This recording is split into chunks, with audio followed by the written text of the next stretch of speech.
আজকের টপিক কি করে আমরা প্র্যাকটিকাম এক্সটার্নাল ভাইবা হ্যান্ডেল করব। অনেকে তো খুব টেনশন করছে, না জানি কি জিজ্ঞাসা করবে কি হবে। আমি কিছু টিপস বলছি, ওগুলো তোমরা মন দিয়ে শোনো কেমন। তোমরা সবাই কলেজ ইউনিফর্ম পরে ইন্টারভিউ দিতে যাবে। যে রকমভাবে বোর্ডে ইন্টারভিউ দিতে যেতে হয়, একদম সেজে গুজে, ছেলেদের বলছি ইনটেন করে, যেমনভাবে যেতে হয় আর কি। তুমি যতই বদমাশ হও না কেন, সেই টাইমে যেন তোমার মতো ভদ্র কোনো কেউ না হয়, এইরকম ভাব দেখাবে।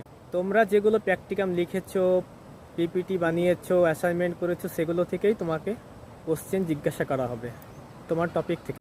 কেউ কোনো রকম ভয় পাবা না, একদম নর্মালি বিহেভ করবে, একদম কোনো রকম বাড়তি কোনো অ্যান্সার দেবে না। যা ধরবে ওনারা ঠিক ততটাই অ্যান্সার করবে। একটা এক্সাম্পল দিচ্ছি, ওনারা সেটা ধরবে না, এটা ফানি টাইপের বলছি আর কি। বলে ভাত খেয়েছো, বলবে হ্যাঁ স্যার খেয়েছি। Yes sir, no sir.